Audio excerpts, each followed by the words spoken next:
estudo. Boa noite. Boa noite. Então, vamos dar início a mais uma sessão do nosso ciclo de estudos do livro A Fuga dos Monges Bom. Queria dedicar esta sessão de hoje para para paz no Nepal. Não sei se vocês estão acompanhando. O Nepal hoje entrou em um colapso social, está tendo uma situação bem complicada lá. Uma revolta popular. A gente não tem como saber exatamente o que se passa. É um mundo muito diferente do nosso, mas a violência é indesejável em qualquer contexto, e especialmente no Nepal, onde neste momento do livro nós estamos passando por diversas regiões, conhecendo um pouco a, a geografia, conhecendo um pouco a história do local. Os monges Bonpos, quando fogem do Tibete, antes de chegarem à, à Índia, alguns, né, dos mestres que estamos acompanhando passaram pelo Nepal. O Nepal é uma região onde ainda hoje tem uma comunidade Bonpo muito forte, lá na região de Dolpo. Então, aqueles que estão acompanhando aqui se lembram dessa região de Dolpo, né? A gente tem falado dela, inclusive neste momento do livro. Então, vamos dedicar a nossa breve meditação inicial para para paz no mundo todo, todo lugar onde tem guerra, violência, sofrimento, mas especialmente para essa terra tão sagrada que é o Nepal, região dos Himalaias, região da nossa tradição, né? Então, iniciamos trazendo a consciência para o momento presente, trazemos a consciência para o nosso corpo, para a nossa respiração, respiramos com consciência em profundidade e soltamos também com consciência.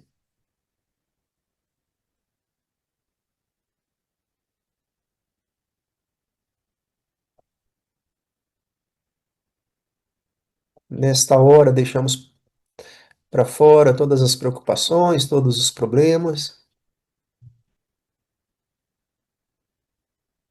nos conectamos com a nossa interioridade e repousamos dentro de nós mesmos.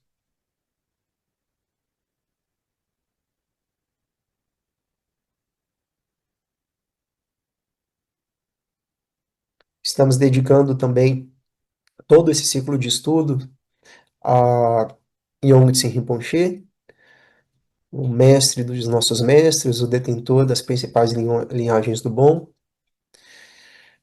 e ele, como grande mestre realizado, pode surgir à nossa frente, nós podemos visualizá-lo na forma de Tapiritsa, que é um mestre raiz da linhagem de Dzogchen de Nyanju Shanshun, do bom.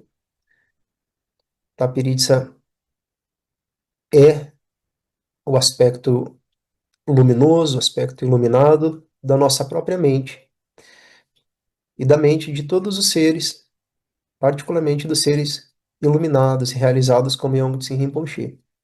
Tapiritsa aparece na forma de um adolescente, de uma criança que está nu, representando a pureza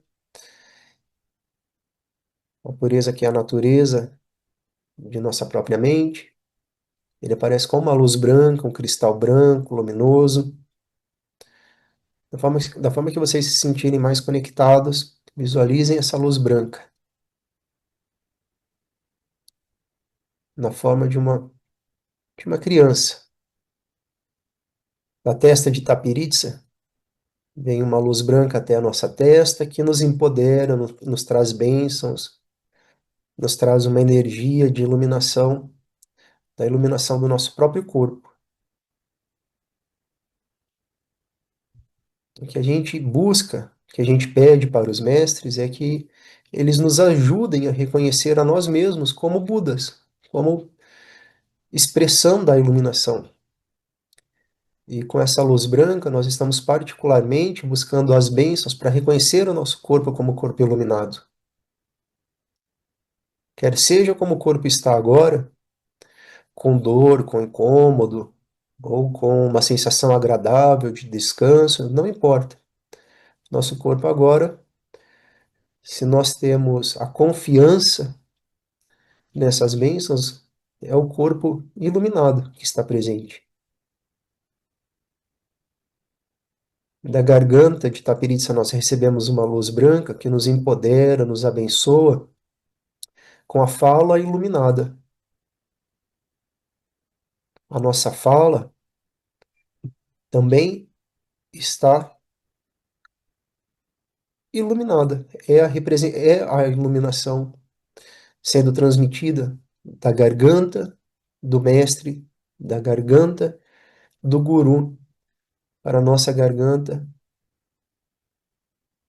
E toda a nossa fala e todo o som que escutamos é iluminação. Do coração de Tapiritsa vem uma luz azul que chega até o nosso coração, que está aberto e nos abençoa, nos empodera com a iluminação da nossa própria mente, da nossa mente e coração. Os nossos pensamentos e as nossas emoções passam a ser a expressão da iluminação, da mente iluminada. Basta termos confiança e nos abrirmos para recebermos essas bênçãos e aceitarmos que quer sejam pensamentos bons ou ruins, sentimentos bons ou ruins, todos eles surgem, permanecem e passam como a iluminação acontecendo.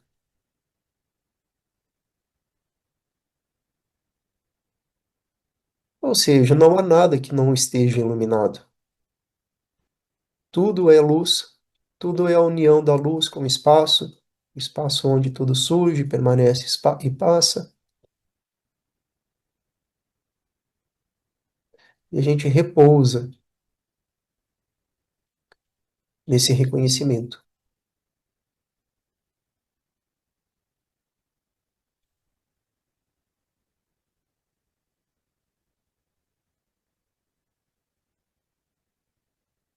Yongtse Rinpoche deixou uma instrução ao fim de sua vida para Tenzin Wangyal Rinpoche, que nos passou e que diz que a grande prática é simplesmente deixar tudo como está, deixar tudo como é, a cada momento.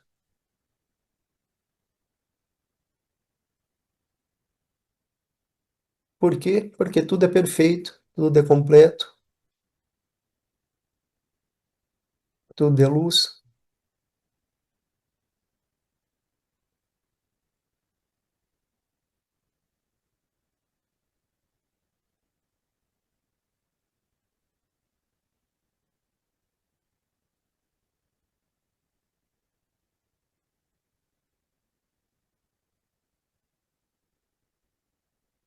Ainda que nós não consigamos realizar essa experiência, ou ainda que nós realizemos, ainda por alguns instantes, por alguns lapsos de segundos, nós temos muito mérito por tentar, por aspirar esse reconhecimento.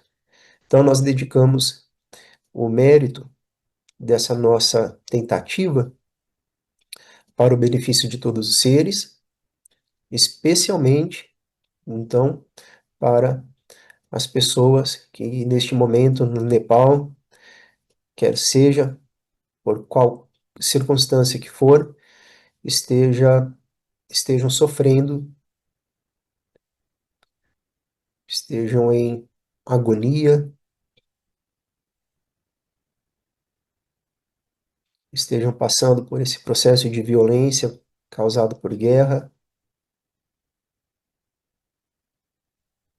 e aspiramos também que todos os outros povos que por qualquer motivo também estejam sofrendo violência, guerra, que eles também possam encontrar uma paz, uma paz, uma paz profunda.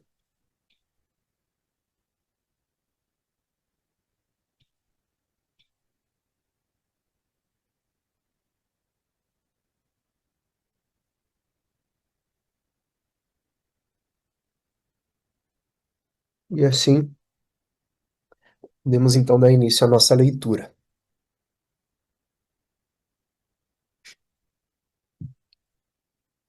Ah, estão solicitando aqui para que suba o volume de espanhol. Creio que Lina, não sei se já identificou algo. Espero que em português estejam me escutando bem. Então, semana passada, nós começamos a acompanhar a, a chegada de um outro personagem importante, importante no livro e importante na tradição, que é o Snowgrove, um intelectual inglês que um destaque, um minuto, que inicialmente tem uma aproximação com as escolas budistas do Tibete, e depois, neste momento do livro, exatamente, a gente vai ver que ele terá um contato com o bom, e ele será muito importante depois para a vinda dos nossos professores, dos nossos mestres para o Ocidente. Então, nós terminamos exatamente aqui, onde se falava, como eu disse, sobre o Nepal, sobre a região de Dolpo. Então, Dolpo, embora parte do Nepal, era etnicamente tibetana. O Nepal anexou a região após invadir o Tibete em 1768. A ocupação chinesa do Tibete impedia Snellgrove de estudar a religião tibetana lá, mas a região de Dolpo era tão dominada pela cultura tibetana que servia como um bom substituto. A maioria dos habitantes falava tibetano e os alfabetizados escreviam em tibetano. Snellgrove encontrou apenas algumas pessoas em Dolpo que sabiam algumas palavras em nepalês. Enquanto se preparava para sua jornada de um ano por Dolpo, Snellgrove envolveu-se em um plano para para levar 24 refugiados tibetanos a universidades ocidentais com programas de estudos tibetanos. O êxodo de cerca de 115 mil tibetanos até 1960 apresentou uma oportunidade para aprender mais sobre a cultura de um país que por tanto tempo permaneceu inacessível e misterioso para o resto do mundo.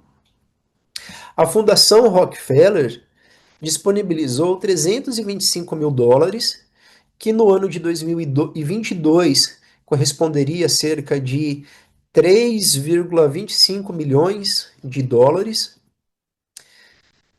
Estão pedindo para aumentar a letra aqui, estou aumentando, vamos ver. Espero que seja melhor. Então, essa fundação disponibilizou esse recurso para universidades na Alemanha, Itália, França, Japão, Países Baixos, Grã-Bretanha, Estados Unidos, para selecionar refugiados como convidados e obter informações sobre o Tibete.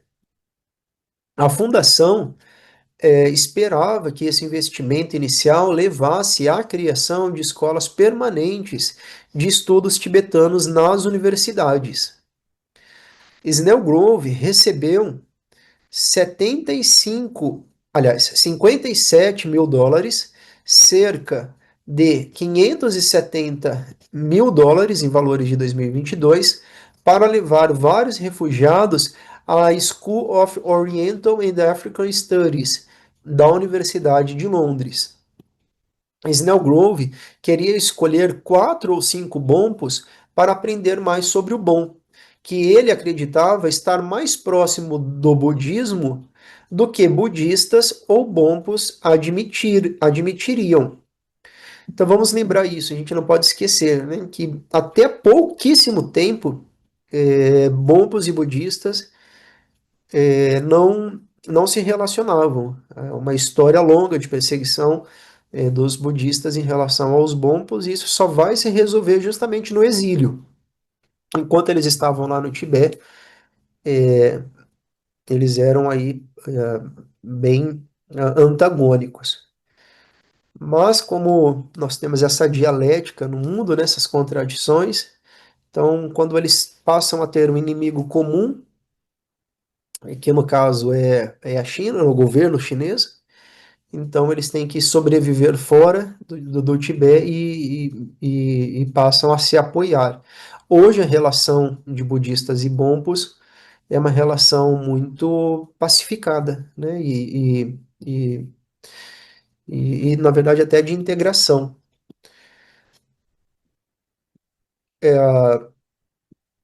Mas naquele momento ainda era algo muito inicial.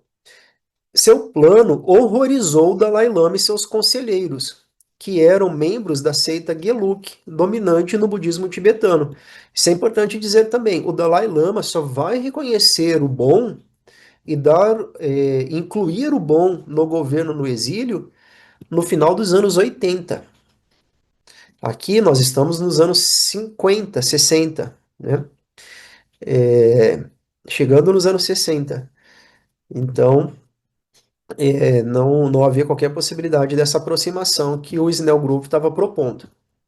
Embora a atitude do jovem Dalai Lama em relação ao bom eventualmente mudasse para aceitação, na época ele via os bombos como hereges. O líder tibetano no exílio cedeu apenas depois que Snellgrove o convenceu de que estava interessado em estudar a cultura e a civilização tibetanas, e não em se converter ao budismo ou ao Bon. Com a permissão do Dalai Lama garantida, ele partiu para sua segunda viagem a Dolpo, desta vez em busca de candidatos Bon. Foi acompanhado por seu assistente, Sherpa, Passang Kachambi, e pelo antropólogo francês Corneille Geste. Enquanto viajava por Dolpo, Snellgrove procurava tibetanos profundamente versados na tradição Bon, alfabetizados e com intelecto aguçado. Seu interesse foi despertado ao ouvir que um lama erudito estava nas proximidades, no mosteiro Shipshok. Apressou-se para ir ao mosteiro após receber uma resposta ao seu pedido de entrevista. O lama erudito era Sandie Tenzin, que estava no mosteiro coletando manuscritos. Então vamos lembrar que os monges, né, os nossos protagonistas já estavam na Índia, mas o Sandie estava peregrinando por Dolpo para recolher textos bompos para imprimir lá na Índia. Sandie impressionou Snellgrove. Em seu breve encontro, Sandie mostrou-se extraordinariamente inteligente e profundamente conhecedor do bom. Snellgrove decidiu que Sandie era o candidato perfeito para o grupo de tibetanos que estavam reunindo com o apoio da Fundação Rockefeller. Sandie mencionou que estava trabalhando com outro monge em Delhi para reproduzir textos bons. Snellgrove concordou em encontrar Sandie alguns meses em Katmandu. Ao retornar a Katmandu 6 meses depois, Snellgrove dirigiu-se ao local de encontro que havia combinado com Sandie, em Nagigompa, uma pequena comunidade budista de monges e monjas situada no alto de uma montanha arborizada que oferecia uma vista panorâmica do Vale de Katmandu. Tenzin Nandak, ainda mancando por causa do ferimento da bala, havia chegado ao Nagigompa 2 semanas antes, junto com seu séquito. Viera de Pokhara, fazendo a jornada de 12 dias até Katmandu para visitar o abade de Menri, Sherabilodro, que estava sendo tratado na capital por uma doença grave. Após visitar Sherabilodro, Tenzin e seu cortejo caminharam até a famosa estupa de Bodhnatha, um gigantesco monumento religioso que domina o centro de Katmandu. Uma das maiores estupas do mundo, Bodhnatha, tem 100 metros de diâmetro e quase 37 metros de altura. Entre os centenas de fiéis que circundavam a base da estupa estava o monge budista do Nagigompa. Tenzin iniciou uma conversa com o monge budista que olhou com compaixão para os bompos mal vestidos. Era evidente que estavam pobres, mal alimentados e sem abrigo. Sem hesitar, ele os convidou para ficar em seu mosteiro. O abade Sherabilodro juntou-se a Tenzin no mosteiro após ser tratado de sua doença. Os responsáveis pelo mosteiro deram ao abade um quarto no andar acima do salão da assembleia para que pudesse se recuperar. Tenzin foi designado a um espaço bem menor no térreo. Durante sua estadia no Nagigompa, Tenzin escreveu uma breve história da religião Bon, que mais tarde foi usada para ensinar crianças em um campo de refugiados.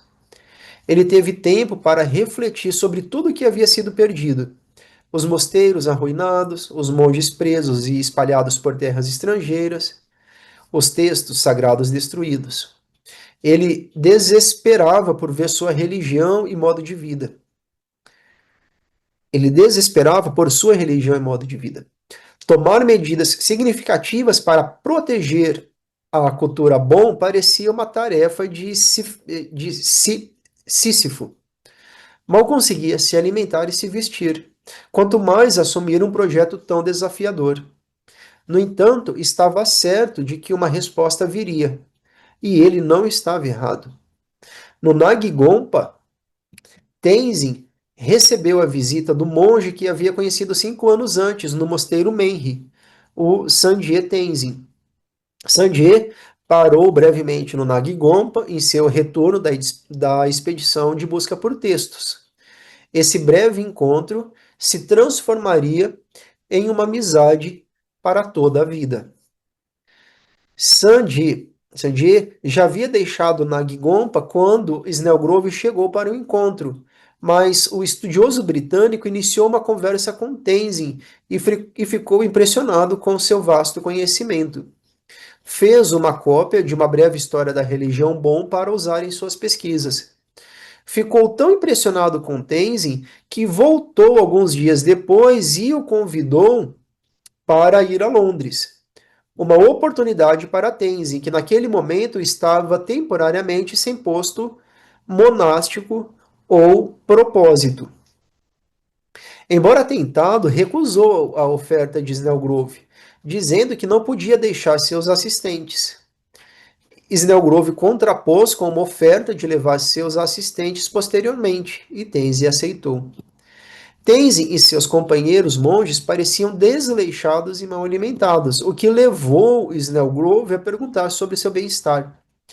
Tenzin contou que tinham pouco para comer e o pequeno mosteiro estava sobrecarregado tentando fornecer o pouco alimento que tinham. Os monges famintos ficaram gratos ao saber por Snellgrove que a Cruz Vermelha Suíça, uma organização que nunca haviam ouvido falar, havia montado um centro de ajuda no vale que lhes daria comida. Tenzin disse a Snellgrove que poderia encontrar Sandy em uma oficina de impressão em Delhi. Snellgrove retornou a Katmandu e reservou um voo matinal para Delhi. Ansioso para reencontrar Sandy pegou um táxi direto do aeroporto até a oficina de impressão.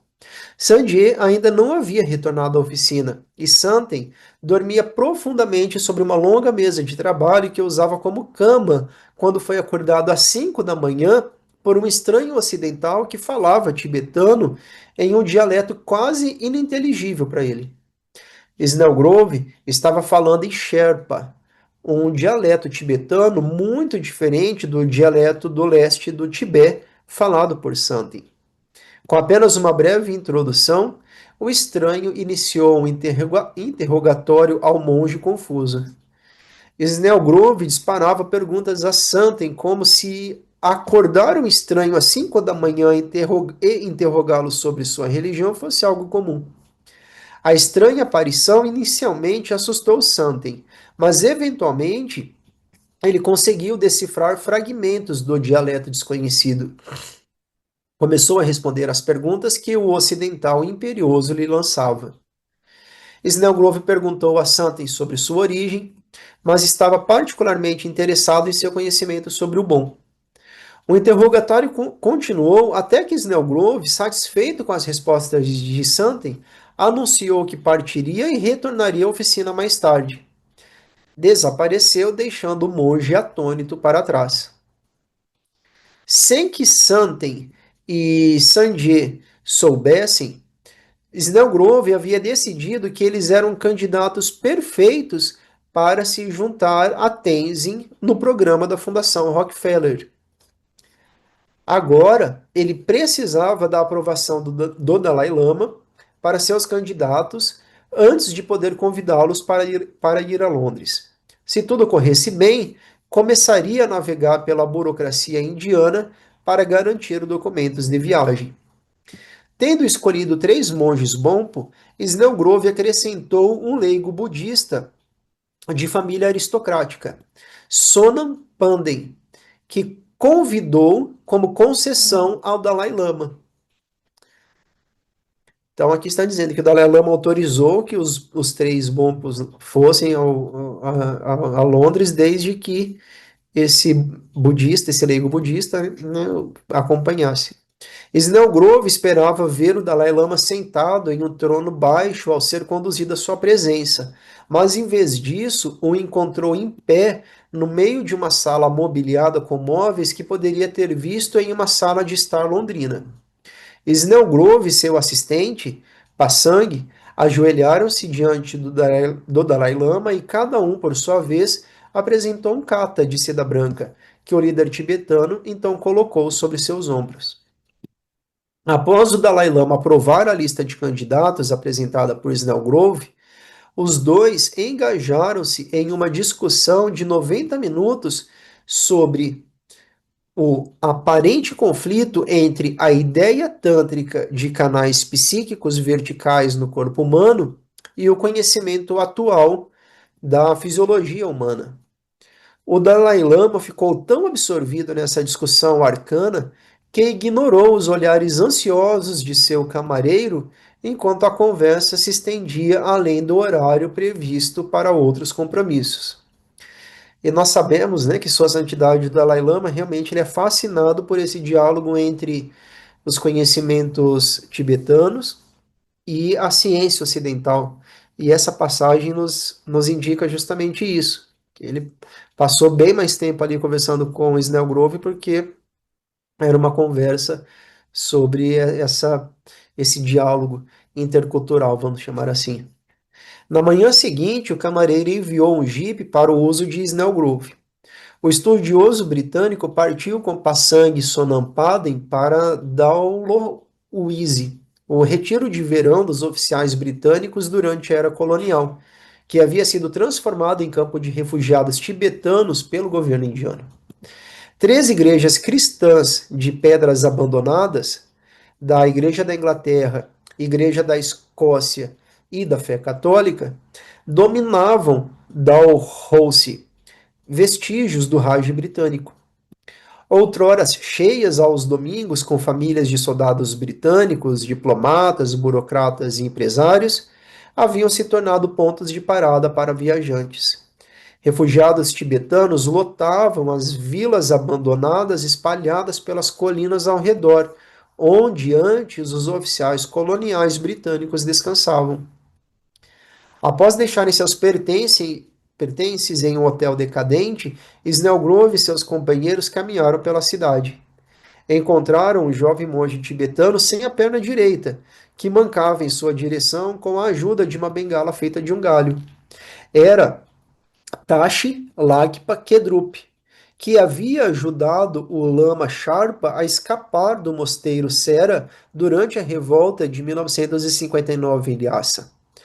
Tashi Lakpa acabou no campo de refugiados de Missamari, em Assam, Índia.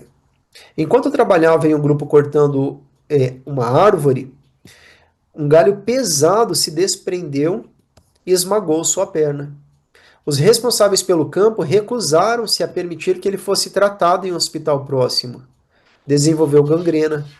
Sua condição piorou até que, finalmente, os oficiais permitiram que fosse levado de avião a um hospital em Dalhousie, onde os médicos não tiveram escolha senão amputar. Tashi Lakpa ficou surpreso quando o estrangeiro lhe dirigiu a palavra em tibetano, perguntando o que havia acontecido com sua perna. Após explicar, Tashi Lakpa juntou as mãos no gesto indiano de saudação, sua perna boa tremendo, e pediu em tibetano: Senhor, imploro que me ajude a conseguir uma perna artificial. Snellgrove poderia facilmente ter ignorado o pedido como uma voz solitária e um mar de sofrimento que ele não poderia aliviar. Em vez disso, respondeu: Você terá uma. Snellgrove organizou com os oficiais indianos de refugiados para que Tashi Lakpa fosse enviado a um hospital em Delhi para ser equipado com uma prótese.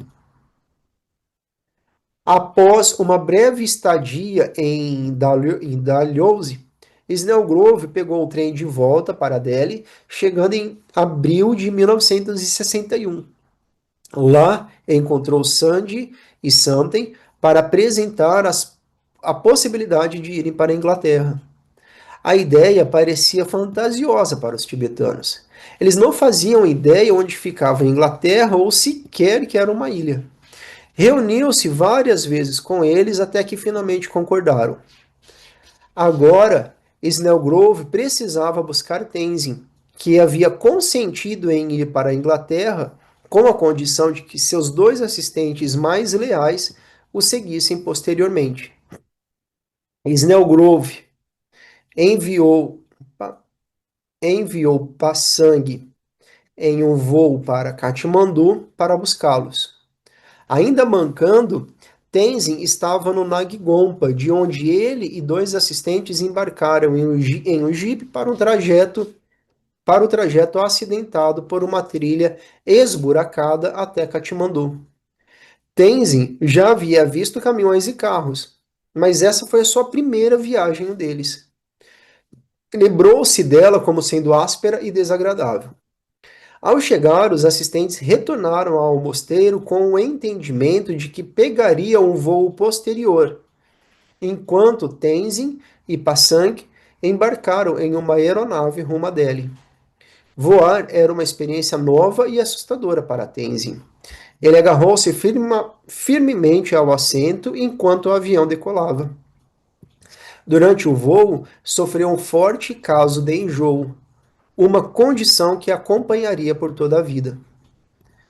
Um problema enfrentado por Snellgrove era a falta de documentos ou qualquer tipo de identificação por parte de Tenzin, o que o impedia de passar pela segurança no aeroporto Sarfjung, o único aeroporto que servia dele na época.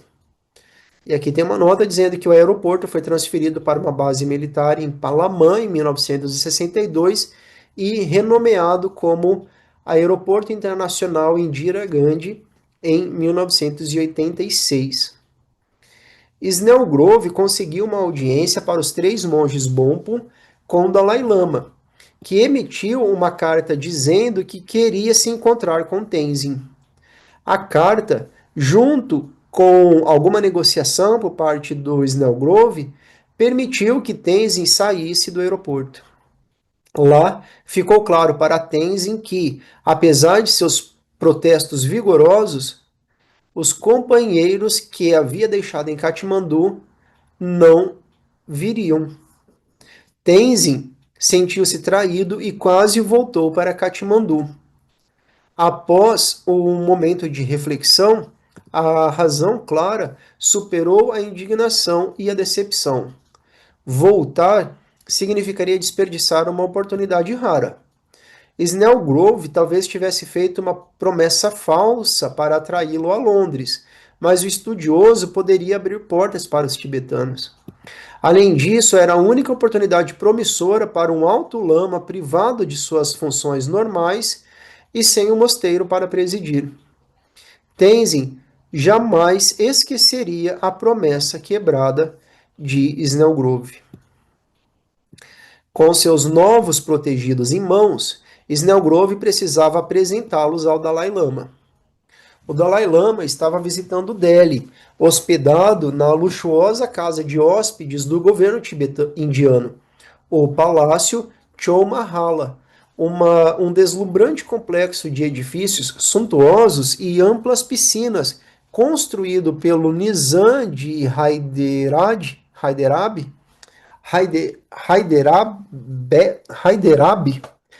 ou algo assim, antes de o reino independente ser absorvido pela Índia em 1948.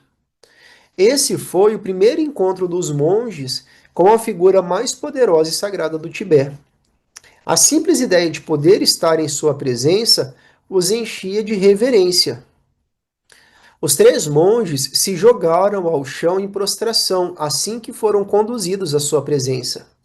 Isso é bonito, né? Vamos lembrar, a gente já havia lido também outra parte do texto, que apesar de ter essa história bem complicada de perseguição dos budistas em relação aos Bonpos no Tibete, e particularmente pela escola Gelug, pelos Gelupas, os Bonpos tinham profunda, e até hoje tem, né, temos profundo respeito, profunda admiração pelo Dalai Lama.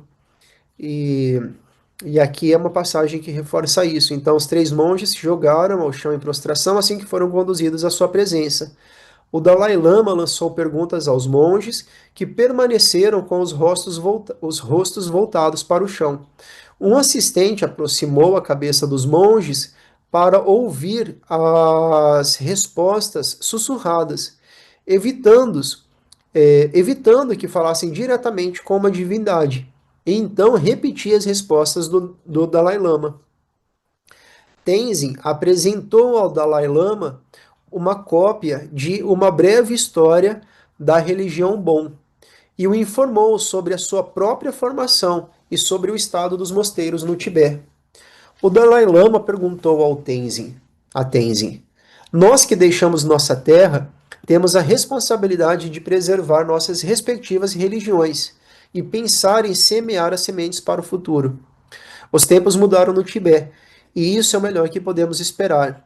Vocês, seguidores do bom, especialmente, devem proteger sua própria religião. Farei o que puder para ajudá-los, mas não sei nada sobre o bom.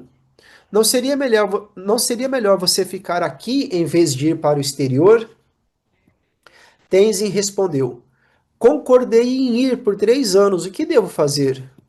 O Dalai Lama replicou: Bem, você deve voltar depois de 3 anos e consolidar sua religião. Eu o ajudarei. Olha que bonito, né? Que a gente sabe que foi justamente isso que aconteceu. Com as perguntas respondidas, eles se afastaram cuidadosamente, sem jamais olhar diretamente para ele ou virar-lhes as costas. Enquanto Snellgrove navegava pela labiríntica burocracia indiana para obter os documentos de viagem necessários para seus protegidos refugiados, nenhum dos quais possuía qualquer tipo de identificação, ele começou a prepará-los da melhor forma possível para a viagem à Inglaterra. Alugou um apartamento em Delhi para eles, depois os levou a um alfaiate e mandou fazer camisas leves e calças adequadas para o calor da planície indiana. Os monges nunca haviam usado calças antes. Tenzin olhou para o zíper frontal e concluiu que provavelmente deveria ser usado voltado para trás. Assim, vestiu seu primeiro par de calças. Assim, vestiu seu primeiro par de calças dessa forma, para divertimento de Snellgrove. Snellgrove encontrou um cirurgião no hospital lá de Reading, em Delhi, que concordou em operar a perna de Tashi Lakpa gratuitamente para que ele pudesse receber uma perna de madeira. Colocou o monge junto com uma quantia em dinheiro sob os cuidados do cirurgião e partiu para Doupo. Ao retornar de Doupo 2 meses depois, descobriu que o dinheiro havia acabado e que o médico havia deixado Tashilakpa aos cuidados de uma comunidade de monges budistas. Snellgrove encontrou Tashilakpa e examinou sua nova perna. Não gostou do que viu. O membro artificial que haviam feito para ele era impossivelmente pesado e desajeitado, feito de madeira articulada com suportes de couro. Snellgrove decidiu levá-lo para a Inglaterra com os outros tibetanos para que recebesse uma prótese adequada. Snellgrove tentou convencer os responsáveis pelo programa da Fundação Rockefeller a permitir que seus recrutas passassem um ano em Katmandu aprendendo inglês e se familiarizando com a cultura ocidental, mas foi rejeitado. Como resultado, os tibetanos estavam prestes a colidir de frente com o mundo que nunca souberam que existia. Quando Snellgrove anunciou que o destino final era Londres, eles perguntaram: onde fica Londres? Mesmo Snellgrove, com sua profunda experiência na Ásia, ficou surpreso ao ver que aqueles homens cujo intelecto tanto impressionava tinha tão pouco conhecimento da geografia mundial. Foi a vez dos monges ficaram espantados quando Snellgrove lhes mostrou um globo. Eles não sabiam até aquele momento que o mundo era redondo como uma bola. A gente tem que lembrar que o Tibete era extremamente fechado até a invasão chinesa, e do mesmo modo como o mundo não sabia praticamente nada sobre o Tibete, os tibetanos também não sabiam nada, ou sabiam muito pouco sobre o mundo. Sequer sabiam que o mundo era redondo. Até porque na cosmogonia tibetana, o mundo ele é como se fosse plano mesmo, né? Snellgrove levou os monges para o clima mais ameno de Darjeeling, nas encostas do Himalaia, enquanto continuava lidando com a burocracia indiana. Queria que a primeira parada da jornada fosse a ilha do Sri Lanka, então conhecida como Ceilão, ao sul da Índia, onde poderiam se familiarizar com o Theravada, uma escola do budismo desconhecida por eles. Convencer o alto comissário ceilonês em Delhi a emitir os vistos necessários para os tibetanos revelou-se inesperadamente difícil. O comissário viu os tibetanos como causadores de problemas que deveriam ter permanecido no Tibete e cooperado com os chineses. Temia que fizessem declaração à imprensa que pudessem prejudicar a relação de seu país com a China. O comissário cedeu apenas depois que Snellgrove prometeu manter os tibetanos longe da mídia em Ceilão. Em Darjeeling, alfaiates confeccionaram roupas mais quentes, adequadas para Londres, tanto trajes ocidentais quanto vestes tradicionais, e Snellgrove os ensinava inglês diariamente. Em agosto de 1961, eles carregaram suas bagagens em um trem para Calcutá, onde se instalaram temporariamente em um apartamento pertencente a um conhecido americano de Snellgrove, enquanto ele fazia os preparativos finais para a viagem a Ceilão. Snellgrove decidiu que Tenzin deveria permanecer em Calcutá durante a excursão a Ceilão por causa de seu enjoo ao viajar de carro, trem ou avião. Tashilakpa também permaneceu em Calcutá porque sua pesada perna de madeira dificultava o deslocamento. Eles seriam colocados em um voo para Roma, programado para coincidir com a chegada de Snellgrove e o restante do grupo após o tour por Ceilão. Santen, Sandi, o budista Sonam Pandey e Passang, assistente de Snellgrove, acompanharam Snellgrove em voo de Calcutá para Colombo, Ceilão, com uma longa escala em Madras, Índia. Snellgrove aproveitou a escalada para mostrar aos seus protegidos uma escultura rupestre próxima ao oceano que retratava uma cena da vida do Buda. Alugou um carro e seguiram para a costa. Quando o oceano surgiu à vista, os monges ficaram surpresos com a visão da água se estendendo até o horizonte. Os tibetanos haviam visto lagos com quilômetros de largura, mas sempre podiam ver montanhas do outro lado. Pela primeira vez, contemplaram um corpo de água aparentemente tão ilimitado quanto o céu. Ficaram maravilhados e até um pouco assustados com sua vastidão. Este primeiro passeio pela praia impressionou Santen tão profundamente que ficou para sempre gravado em sua memória. Em Colombo, Snellgrove alugou uma van e 4 guias locais para uma excursão de 2 semanas por locais budistas. Visitaram a antiga cidade budista de Tisamaharama, na costa sudeste, nadaram no reservatório Tissavewa e exploraram templos e santuários na restaurada cidade real budista de Polonnaruwa. Embora encantados com os sítios históricos budistas, os monges demonstraram mais interesse pelos mosteiros em funcionamento que encontraram. Para os meus 3 companheiros tibetanos, o lugar de maior interesse foram os mosteiros de budistas contemporâneos, embora a comunicação entre eles e os monges locais fosse difícil, escreveu Snellgrove. Do Ceilão, eles voaram para o Líbano, sua primeira visita a um país muçulmano, uma entre muitas primeiras experiências. Aprenderam quase nada sobre o Islã, mas fizeram seu primeiro passeio por ruínas romanas. Ficaram muito mais impressionados com as atividades recreativas no Mediterrâneo, maravilhados ao ver pessoas sendo puxadas por cordas através de lanchas. A parada seguinte foi em Roma, onde se reuniram com Tenzin e Tashi Lakpa, pisando pela primeira vez em um país cristão. Ficaram impressionados com o que viram durante uma visita ao Vaticano e ao Coliseu, seu primeiro contato com a arte e a arquitetura renascentistas. O destino seguinte foi Londres. Então, agora, antes de seguirmos para o próximo capítulo, acho que a gente pode encerrar um pouco. Nosso querido Geshe-dema chega, e aí a gente vai então para uma outra parte importante do livro, que é justamente a chegada dos nossos 3 protagonistas ao Ocidente. Então, acho que é isso, nós seguimos. Não sei se alguém tem algum comentário, alguma dúvida.